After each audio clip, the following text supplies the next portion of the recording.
সারে গামা পা ধা নি সা সা নি ধা পা মা গা রে সা। আজকে যে ঠাটটি শিখবো সেই ঠাটটির নাম হচ্ছে ভৈরব অথবা ভৈরব। এই ভৈরব ঠাট চেনার উপায় হচ্ছে দুটি কোমল স্বর আর বাকি সবগুলা স্বর শুদ্ধ।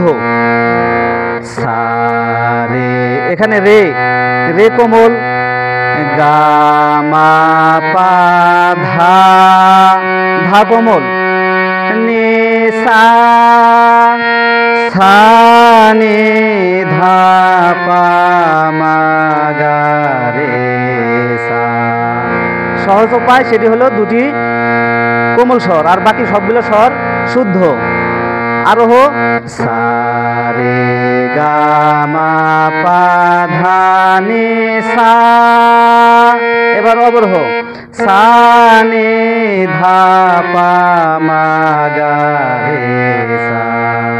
সা রে গা মা পা ধা নি সা, সা নি ধা পা মা গা রে সা। সা রে গা মা পা ধা নি সা, সা নি ধা পা মা গা রে